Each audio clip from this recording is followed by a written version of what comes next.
하나님께서 오늘 우리에게 주신 말씀은 로마서 12장 1절부터 2절까지의 말씀입니다. 우리말 성경 로마서 12장 1절부터 2절까지의 말씀을 두 절밖에 되지 않으니까 한 목소리로 합독해서 읽도록 하겠습니다. 함께 읽겠습니다. 시작. 그러므로 형제들이여, 내가 하나님의 자비하심으로 여러분에게 권합니다. 여러분의 몸을 하나님께서 기뻐하시는 거룩한 산 제물로 드리십시오. 이것이 여러분이 드릴 영적 예배입니다. 여러분은 이 세대를 본받지 말고 오직 마음을 새롭게 함으로 변화를 받아 하나님의 선하시고 기뻐하시고 온전하신 뜻이 무엇인지 분별하도록 하십시오. 아멘. 우리 옆에 있는 분에게 이렇게 인사하겠습니다. 하나님께서 당신을 사랑하십니다. 네, 이것은 정말입니다. 성경에 쓰여 있고 그 성경에서 말씀하시는 것은 절대 변함이 없기 때문입니다. 우리를 사랑하셨기 때문에 우리는 하나님을 아버지라고 부를 수 있는 것이고, 또 이곳에서 하나님을 예배하고 찬양하는 것입니다. 우리에게서 난 것이 아니라 하나님이 우리의 입술을 떼어주시지 않으면, 우리의 이 심장을 뛰게 하시지 않으면 절대로 우리는 그럴 수가 없습니다. 여러분, 이것을 믿으시기를 바랍니다. 그래서 하나님이 이 자리 가운데 우리를 불러주셨습니다. 사랑하는 여러분, 우리는 예배를 드리기 위해 이 자리에 모였습니다. 그렇다면 예배를 드린다는 것이 과연 무엇일까요? 우리는 찬양을 드리고 기도를 드리고 헌금을 드립니다. 말씀을 듣고 또 마음을 결단하기도 하죠. 그런데 오늘 바울은 우리가 하나님께 드려야 할 것을 한마디로 이렇게 표현합니다. 여러분의 몸을 하나님께서 기뻐하시는 거룩한 산 제물로 드리십시오. 하나님께서는 우리의 말이나 감정만이 아니라 우리 자신을 원하십니다. 우리의 삶이 하나님께 드려지기를 원하십니다. 그렇다면 몸을 드린다는 것은 무엇입니까? 살아있는 제물이 된다는 것은 또한 무엇입니까? 그리고 우리의 일상에 어떻게 하나님께서 받으시는, 하나님께서 기뻐하시는 예배가 될 수 있겠습니까? 오늘 말씀을 통해 예배에 대한 우리의 생각이 새로워지고 우리의 존재와 삶이 변화되는 놀라운 축복과 은혜가 있기를 바랍니다. 한번 따라해 보시겠어요? 자비에서 시작되는 예배. 한 번 더요. 자비에서 시작되는 예배. 본문 1절은 이렇게 시작합니다. 그러므로 형제들이여, 내가 하나님의 자비하심으로 여러분에게 권합니다. 바울은 먼저 그러므로라고 말합니다. 이 말은 바울이 갑자기 새로운 이야기를 시작하는 것이 아니라 로마서 앞부분에서 선포한 복음, 그 복음에 근거하여 이제 우리의 삶이 어떻게 하나님께 응답해야 하는지를 말하고 있는 것입니다. 로마서 1장부터 11장에는 인간의 죄와 하나님의 심판, 믿음으로 얻는 의, 그리스도와의 연합, 성령 안에서 누리는 새 생명, 그리고 하나님의 신실하신 구원 계획이 풍성하게 나타나고 있습니다. 우리는 모두 죄 아래 있었습니다. 여러분, 이것을 인정하십니까? 하나님을 향해 걸어가기는커녕 하나님께 등을 돌린 채 자신의 힘으로 살아갈 수 있는 것처럼 살아왔던 것이죠. 또한 아무리 선한 일을 쌓아도, 봉사를 해도, 또 아무리 종교적인 열심을 내어도 죄인인 인간은 스스로 하나님 앞에 의롭게 설 수 없었습니다. 여러분, 이것도 인정하십니까? 그러나 우리가 하나님께 나아가지 못하고 있을 바로 그때에 하나님께서 먼저 우리에게 찾아오셨습니다. 은혜이죠. 우리가 하나님께로 올라간 것이 아니라 하나님이 내려오신 것입니다. 예수 그리스도께서 우리의 죄를 짊어지시고 십자가에서 죽으셨고, 하나님께서는 그리스도를 믿는 우리를 의롭다고 선언하셨습니다. 우리가 그래서가 아니라 하나님께서 그렇게 하신 것입니다.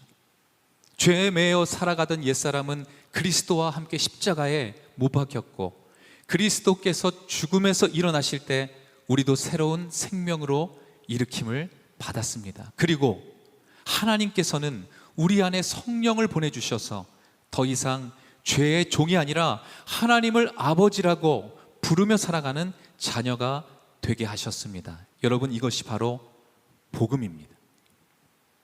물론 복음을 이렇게 간단하게 다 정의할 수는 없겠죠.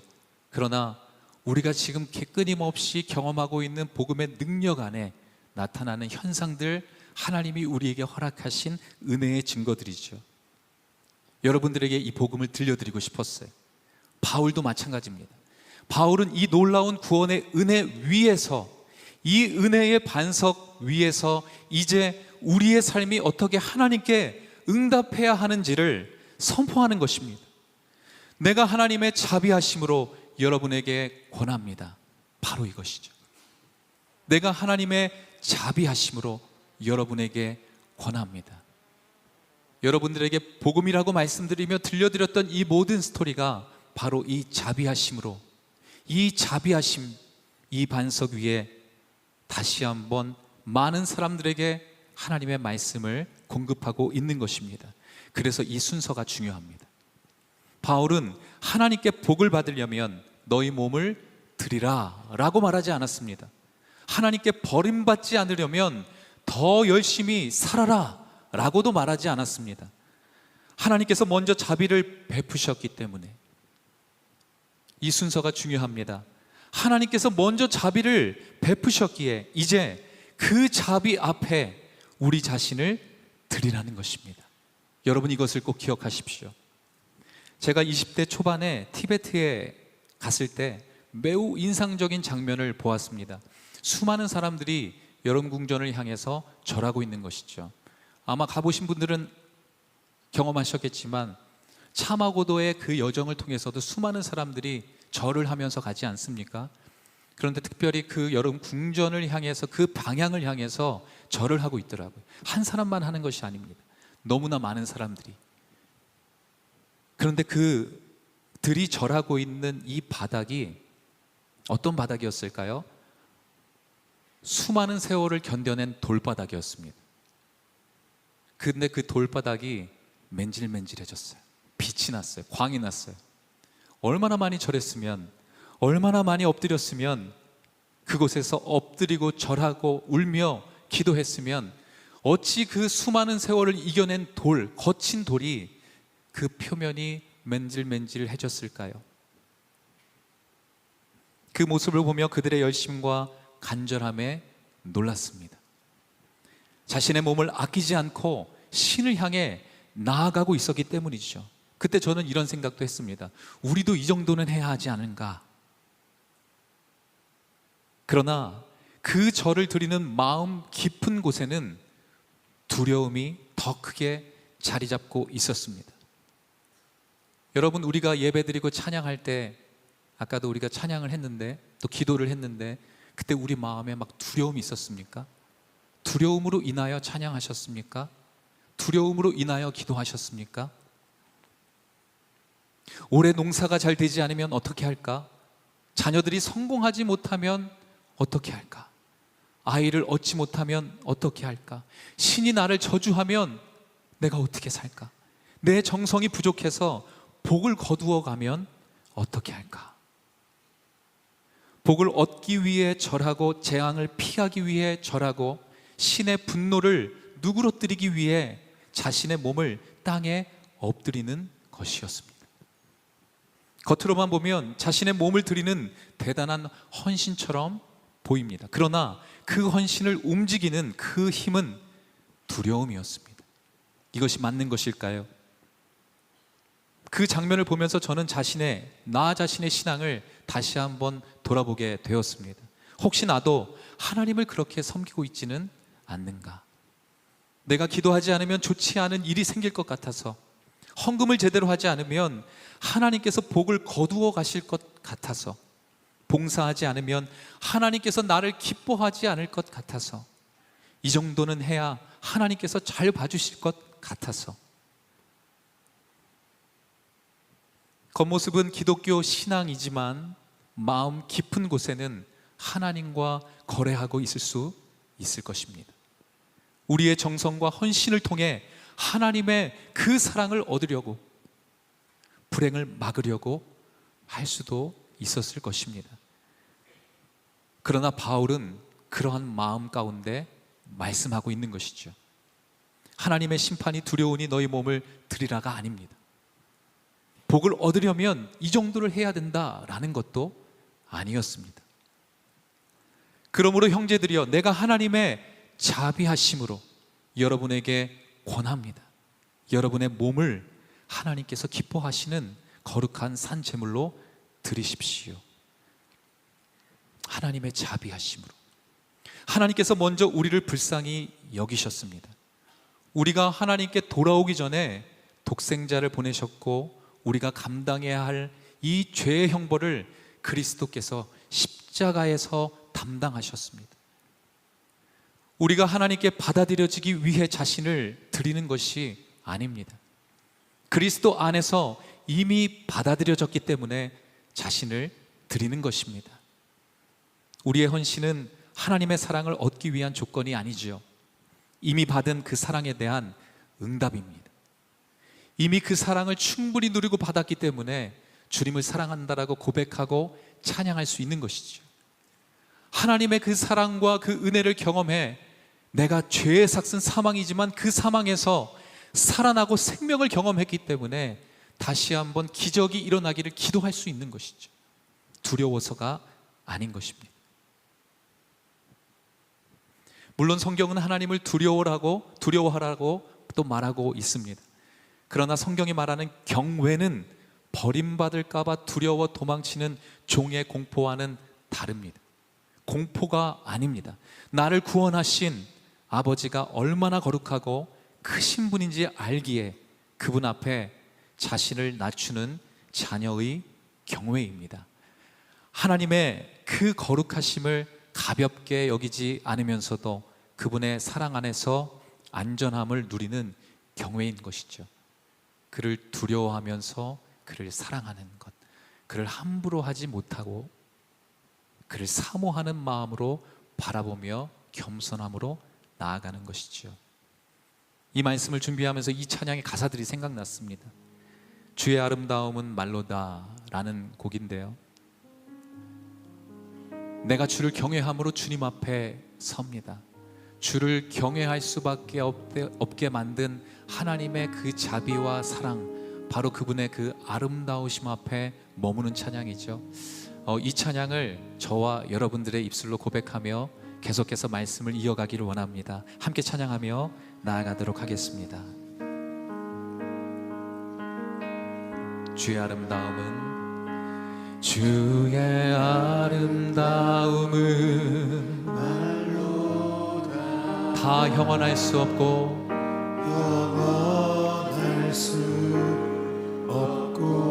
주님의 그 놀라우심은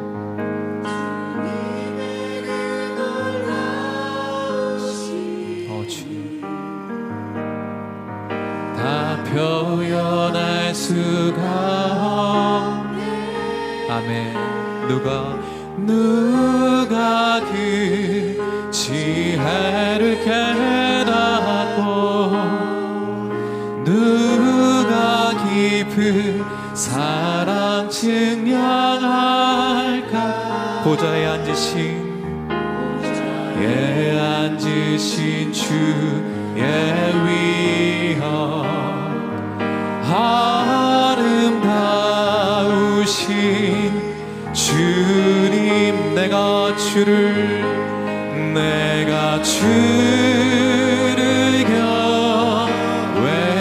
경외함으로 주님 앞에 홀로 섭니다.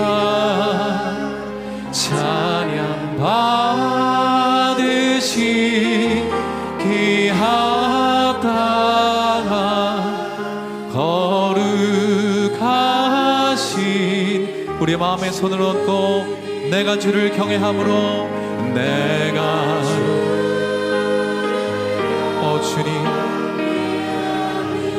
주님 앞에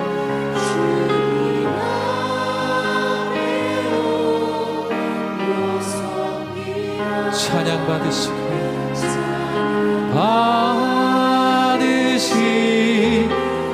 합당한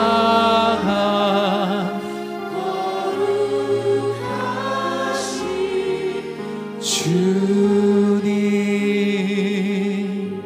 오 하나님, 하나님의 그 거룩한 임재와 사랑 앞에 날마다 우리가 서게 하시고 그 사랑과 그 은혜가 크다라는 것을 깨닫게 하심으로 노래할 수밖에 없고 찬양할 수밖에 없고 주님을 경외할 수밖에 없는 아름다운 거룩한 그 임재 가운데 살게 하여 주옵소서. 예수님의 이름으로 기도합니다. 여러분, 복음은 먼저 선언합니다. 하나님께서 그리스도 안에서 당신을 받아주셨다라고요. 그리스도 예수 안에 있는 자에게는 결코 정죄함이 없다라고요. 그 누구도 너를 하나님의 사랑에서 끊을 수 없다라고 말합니다. 그리고 이 복음을 듣는 그 사람은 새로운 질문을 또한 하게 됩니다. 나를 이토록 사랑하신 하나님께, 말도 안 되게 사랑하신 하나님께, 기적과도 같은 일을 행하신 그 하나님께 나는 무엇으로 응답할 수 있는가? 칼빈은 기독교 강요 3권 6장에서 그리스도의 삶을 권면하는 근거를 하나님께서 주신 모든 구원의 은혜에서 찾았습니다. 구원의 은혜. 하나님께서 아버지가 되어주셨는데 우리가 자녀답게 살지 않는다면 그것은 배은망덕한 것이다 라고 설명합니다. 또한 로마서 12장 주석에서는 우리가 주님의 것이기 때문에 자신을 위해 살지 않고 삶 전체를 하나님께 드려야 한다고 해석하는 것입니다. 참된 경건은 하나님께 벌을 받을까 두려워 억지로 자신을 내려놓는 것이 아닙니다. 하나님의 선하심을 알고 그 은혜에 사로잡힌 사람이 기쁨으로 자신을 하나님께 맡기는 것입니다. 예배의 출발점은 우리의 열심이 아닙니다. 예배의 출발점은 하나님의 자비입니다. 한번 따라해 보시겠어요? 예배의 출발점은 우리의 열심이 아닙니다. 하나님의 자비입니다. 우리가 잘해서 이 자리에 나온 것이 아니지 않습니까? 하나님의 자비가 우리를 불러주신 것입니다. 실패하고 넘어졌지만 다시 하나님께 나올 수 있도록 우리에게 은혜를 주신 것입니다. 완전하지 않은 우리를 그리스도 안에서 받아주시는 이것도 바로 자비인 것이죠. 그러므로 우리는 두려움 때문에 자신을 드리는 것이 아니라 하나님의 자비에 붙들려 기쁨으로 우리 자신을 하나님께 드려야 하는 것입니다. 이것이 참된 예배입니다. 하나님의 자비를 기억하려면 십자가를 바라보십시오. 날마다 십자가를 묵상하며 그분의 죽으심과 그분의 사랑 앞에 나아가시기를 바랍니다. 하나님의 자비가 희미해지면 작은 헌신도 무거운 의무가 됩니다. 그러나 받은 은혜가 다시 선명해지면 자기 드림은 거래가 아니라 감사가 되는 것이죠. 두려움으로 드리는 예배가 아닌 하나님의 자비로 인해 기쁨으로 나아가는 그 예배를 드리십시오. 그런 예배자가 되시기를 주님의 이름으로 축복합니다. 한 번 더 따라해 보시겠어요? 몸으로 드리는 예배. 몸으로 드리는 예배. 바울은 이제 이어서 이렇게 말합니다. 여러분의 몸을 하나님께서 기뻐하시는 거룩한 산 제물로 드리십시오. 왜 바울은 마음을 드리라고 하지 않고 몸을 드리라고 했을까요? 물론 성경은 우리의 마음을 중요하게 여깁니다. 하나님은 중심을 보시며 마음과 목숨과 뜻을 다해 하나님을 사랑하라고 말씀하셨습니다. 그러나 바울이 여기서 몸을 강조한 이것에 대해서 또 다른 중요한 의미가 있다는 것입니다. 성경에서 몸은 영혼보다 열등한 것이 아닙니다. 몸은요, 신앙을 방해하는 악한 껍데기도 아닙니다. 어떠한 사람은 그렇게 주장했죠. 그러나 그것이 아닙니다. 언젠가 버리고 떠나야 할 감옥도 아닙니다. 하나님께서 인간을 창조하실 때 몸을 지으셨습니다. 그리고 그 지으신 모든 것을 보시며 심히 좋다라고 말씀하셨습니다. 하나님의 아들이신 예수 그리스도께서도 실제 인간의 몸을 입고 이 땅에 오시지 않았습니까?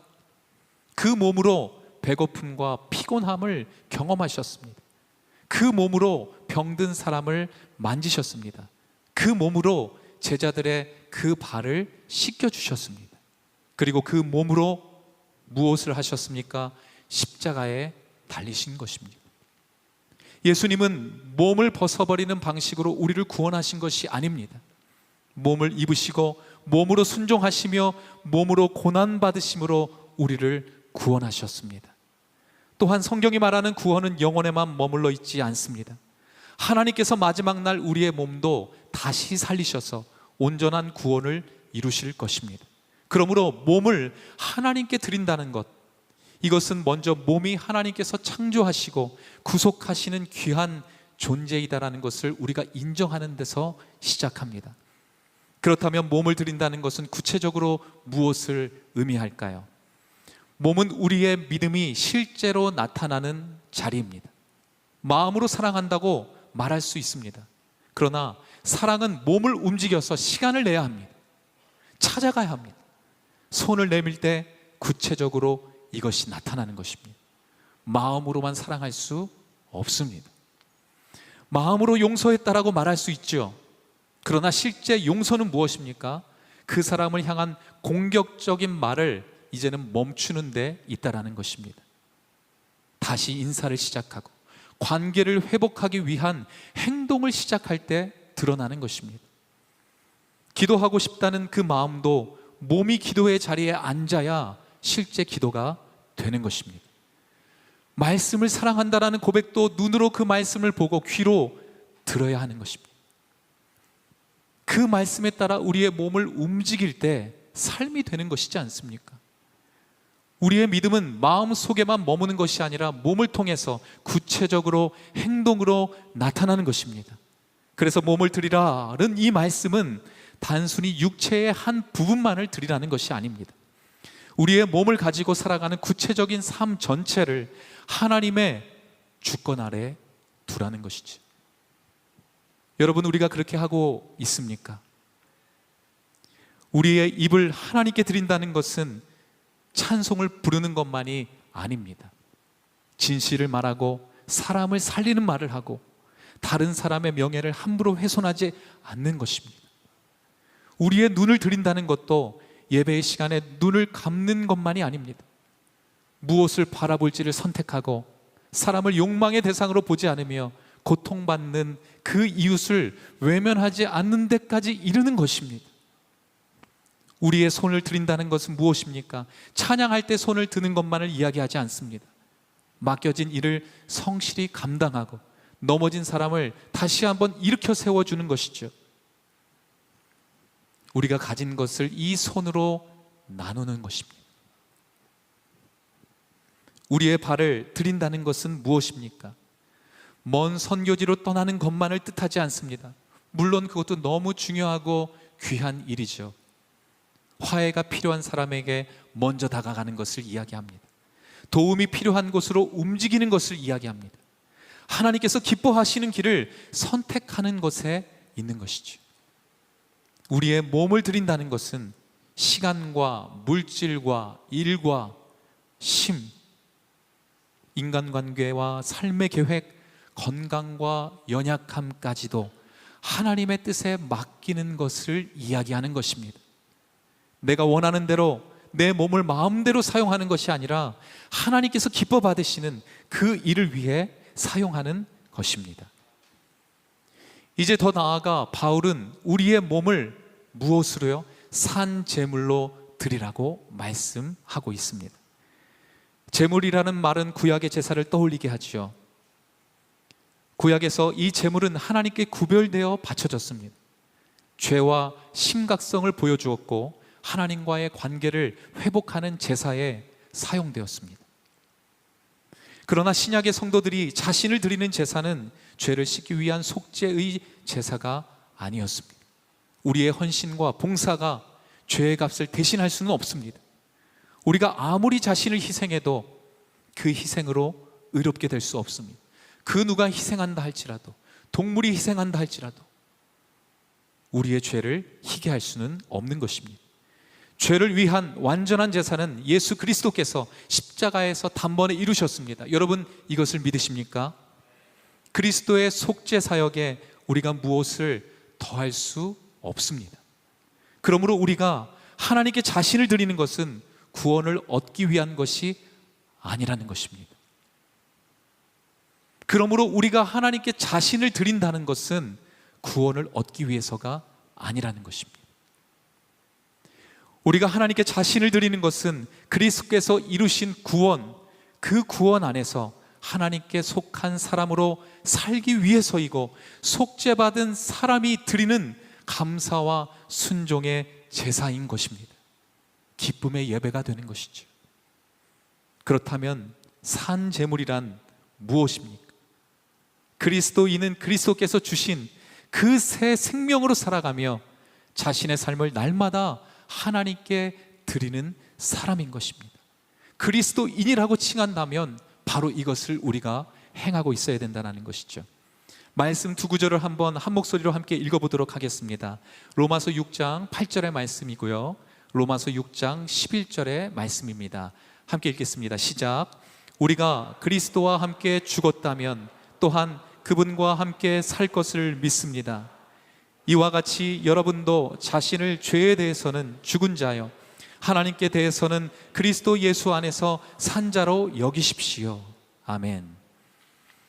로마서 6장에서 바울은 우리가 그리스도와 함께 죽고 그리스도와 함께 살아났다라고 말합니다. 죄에 대하여는 죽은 자요, 하나님께 대하여는 그리스도 예수 안에서 살아있는 자로 여기라고 말씀하고 있습니다. 그러므로 산 제물로 산다는 것은 내가 나를 파괴하고 죽이는 것이 아닙니다. 그리스도 안에서 새롭게 된 생명을 하나님의 뜻을 위해 사용하는 것입니다. 나의 생명을 말이죠. 하나님께 자신을 드리면 내 인생을 잃어버리게 된다라고 생각하는 사람들이 있습니다. 그런데 아닙니다. 오히려 내가 누구인지를 발견하게 되는 것이죠. 오히려 정도를 알게 되는 것입니다. 오히려 내가 걸어가야 할 그 길을 제대로 찾아갈 수 있는 축복이라는 것이죠. 여러분, 악기가 자기 뜻대로 소리내는 것이 아니라 연주자의 손에 맡겨질 때 아름다운 음악이 되는 것처럼, 인간은 창조주 하나님의 손에 자신을 맡길 때 창조의 목적을 회복하게 되는 것입니다. 분명한 것은 여러분을 창조하신 하나님의 목적이 있다는 것입니다.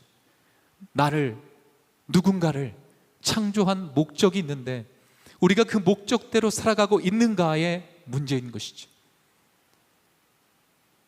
그러나 하나님의 은혜를 통하여 그리스도 안에서 새롭게 된 생명은 하나님의 뜻을 위해 이 몸과 마음이 사용되고 또 그 길을 온전히 찾아갈 수 있게 하신다라는 주님의 말씀입니다. 세상은 이렇게 말합니다. 내 인생은 내 것이니 내가 원하는 대로 살아라. 그러나 복음은 더 깊은 진리를 선포합니다. 너는 내 것이 아니다. 너를 창조하시고 그리스도의 피로 구속하신 하나님의 것이다. 칼빈은 그리스도의 삶을 설명하면서 우리는 우리 자신의 것이 아니라 하나님의 것이라는 것을 끊임없이 강조합니다. 끊임없이 나타냅니다.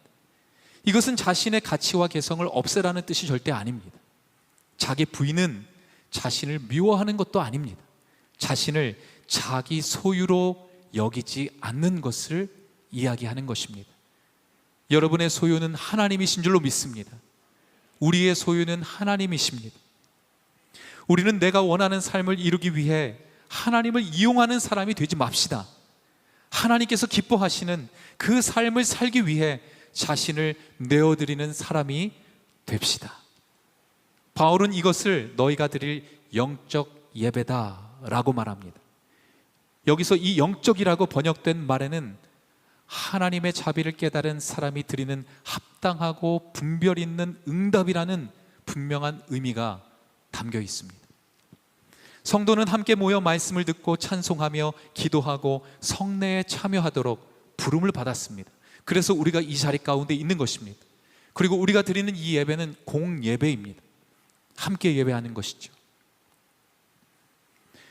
공예배는 하나님께서 자기 백성을 만나시고 은혜를 베푸시는 소중한 자리입니다. 그러나 예배당에서 드리는 예배가 우리의 일상과 분리되어서는 절대로 안 됩니다. 주일에는 하나님을 주님이라고 고백하면서 월요일부터 내가 내 삶의 주인인 것처럼 살아간다면 우리의 고백과 삶이 서로 충돌하게 됩니다. 저는 찬양팀을 섬기고 있고 예배를 섬기고 있기 때문에 정말 찬양을 많이 합니다. 물론 여기 계신 분도 많이 하시겠지만 정말 많이 하는 것 같아요. 수많은 가사를 고백합니다. 그런데 정말 그 가사대로 내가 한 주간 살아가고 있는가, 그것에 다시 한번 생각해 보게 되었습니다. 예수 우리 왕이여 이곳에 오소서, 보좌로 주여 임하사 찬양을 받아 주소서. 이 찬양을 끊임없이 함에도 불구하고 찬양할 때만, 주일에만, 이 단에 섰을 때만 예수님이 나의 왕이셨고, 내 삶으로 돌아가게 되면 월요일부터 금요일까지 예수님이 왕이지 않을 때가 너무나 많았던 것이죠. 내가 왕이었고 다른 누군가가 왕이었으며 내가 두려워하는 대상이 왕이었던 것입니다. 이렇게 분리가 되어서는 절대로 안 된다는 것이죠. 예배당 안에서는 하나님께 순종한다고 고백하면서 일상에서는 돈과 인정과 욕망이 나를 지배한다면 예배는 한 시간의 종교적 활동으로 결국 축소되게 되어 있는 것입니다. 우리는 그러한 예배를 드리기 위해 이곳에 온 것이 아닙니다. 공예배는 삶의 순종으로 이어져야 합니다. 분명합니다. 그리고 삶의 순종은 공예배를 드린 고백이 진실하다는 것을 보여주는 것입니다. 거기까지 우리는 가야 하는 것이죠. 여기서만이 아닙니다. 누가 보고 있는 곳에서만이 아닙니다. 물론 실패할 수는 있죠. 예수님이 왕이기를 원했고 그렇게 나는 고백하고 선포했지만 나의 연약함과 나의 죄와 나의 상처로 인하여서 두려움 때문에 그 예수님을 선택하지 못하고 다른 누군가를 선택할 때도 있을 것입니다. 그러나 중요한 것은 그것을 깨달아 알고 다시 한번 주님이 나의 왕이 되어 주시기를 끊임없이 진실된 마음으로 주님 앞에 간구하고 고백하며 회복하기 원하는 그 마음으로 주 앞에 나아가는 데 있는 것입니다. 그래서 예배를 돌아보는 질문도 우리는 달라져야 합니다. 오늘 찬양이 좋았는가? 여러분, 오늘 찬양이 좋았어요? 어떻게 대답하시겠어요? 이런 질문이 아닙니다. 설교를 통해 내가 무엇을 얻었는가? 내 감정이 얼마나 뜨거워졌는가? 내가 업이 됐는가? 때로는 이러한 질문도 필요할 때가 있겠죠. 그러나 더 근본적인 질문이 있습니다. 나는 오늘 하나님께 나 자신을 드렸는가? 드리지 못했던 영역이 있는데 오늘 예배를 통해서 이 드리지 못했던 영역과 결단을 하나님 앞에 드리고 했는가? 그러한 질문으로 변화되어야 하는 것이죠. 말씀을 통해서 내 생각과 선택이 달라졌는가? 예배에서 드린 고백을 내 삶으로 이어갈 것인가? 내가 이것을 결단하겠는가? 우리 내면에서는 늘 이 울림이 있어야 하는 것입니다. 하나님은 우리의 추상적인 헌신이 아니라 몸으로 살아내는 순종을 받으십니다. 몸을 드리는 것은 반드시 거창한 일로 시작되는 것이 아니죠. 오늘 해야 할 일을 정직하고 성실하게 하는 것입니다. 미루어 놓았던 책임을 감당하는 것이죠. 상처받은 사람에게 먼저 말을 건네는 것이고 은밀하게 반복되는 죄의 통로를 끊는 것입니다. 내가 넘어질지라도 통로만은 내가 끊겠다라고 결정하는 데 있는 것입니다. 또한 지친 몸, 피곤한 분들이 계십니까? 쉬어야 합니다. 물론 아울리치를 가야 되고 섬겨야 되는데 바로 쉬어서는 안 되겠죠. 그러나 우리는 지친 몸을 함부로 소모하지 않고 건강하게 돌보는 것, 바로 그것도 하나님께 몸을 드리는 일인 것입니다. 사랑하는 여러분, 하나님은 우리의 일부만 원하시는 분이 아닙니다. 우리의 전부를 원하십니다. 하나님은 우리를 가장 사랑하시기 때문에 우리를 전적으로 원하시는 것입니다. 하나님께 드려지지 않는 이 삶의 영역은 결국 다른 주인이 지배를 하게 되어 있습니다. 우리의 몸은 지금 무엇을 위해 사용하고 있습니까? 여러분의 시간은, 그 시간과 힘은 무엇에 들여지고 있습니까? 여러분의 말과 시선, 손과 발은 누구를 섬기고 있습니까? 오늘 이 시간 이것을 기억해 보십시오. 하나님의 자비를 입은 사람이여 몸으로 하나님께 응답하는 삶을 사시기를 바랍니다. 마지막으로 한번 따라해 보시겠어요? 분별로 이어지는 예배. 한 번 더요. 분별로 이어지는 예배. 로마서 12장 2절의 말씀을 큰 목소리로 우리가 함께 읽도록 하겠습니다. 시작. 여러분은 이 세대를 본받지 말고 오직 마음을 새롭게 함으로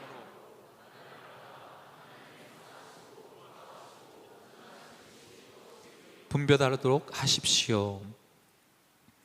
하나님께 몸을 드린 사람은 이제 무엇을 기준으로 삼아야 합니까? 우리는 하나님께 속한 사람이 되었지만 여전히 세상 속에서 살아갑니다. 여기서 이 세대란 하나님께서 창조하신 세상이나 세상에 사는 사람들을 뜻하지 않습니다. 하나님을 떠난 채 살아가는 이 시대의 사고방식과 삶의 기준을 가리키는 것입니다. 이 시대는 우리에게 끊임없이 말합니다. 더 많이 가져야 안전하다. 더 높은 자리에 올라야 가치가 있고 사람에게 인정받아야 행복하다. 어떻게 보면 맞는 말 같지요? 내 욕망을 이루는 것이 자유이고 손해를 피하는 것이 지혜이다 라고 말합니다. 이러한 생각은 특별한 결심을 하지 않아도 자연스럽게 우리 안으로 들어옵니다. 참 이상하죠. 날마다 보고 듣는 것이 우리의 생각과 욕망을 형성하고 있기 때문입니다. 이것을 우리는 구별해야 합니다. 그래서 바울은 말합니다. 이 세대를 본받지 말라. 이 말씀은 세상의 모든 문화와 사람을 거부하라는 뜻이 아닙니다. 이 시대의 가치관이 우리의 판단과 선택을 지배하지 못하게 하라는 것입니다. 우리는 예배를 드리면서도 성공과 실패를 세상의 기준으로 판단할 수 있습니다.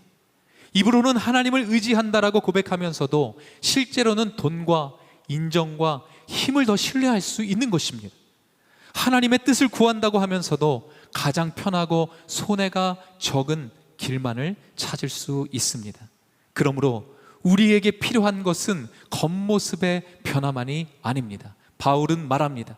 오직 마음을 새롭게 함으로 변화를 받으라. 여기서 마음은 단순한 감정이 아니라 무엇이 옳은지를 판단하고 무엇을 중요하게 여기며 삶의 방향을 결정하는 생각의 중심을 뜻하는 것입니다. 복음은 우리의 행동 몇 가지를 고치는 데서 멈추지 않습니다. 삶을 바라보는 기준 자체를 새롭게 합니다. 전에는 이것이 나에게 얼마나 유익한가를 먼저 물었다면 새로워진 마음은 어떻게 이야기합니까? 이것이 하나님을 기쁘시게 하는가?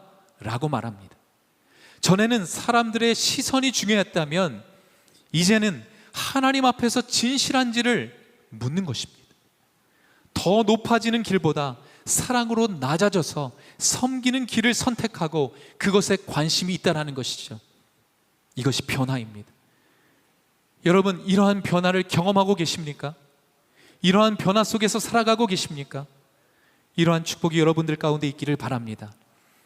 그런데 바울은 스스로 변화시켜라 라고 하지 않고 변화를 받아라 라고 말합니다.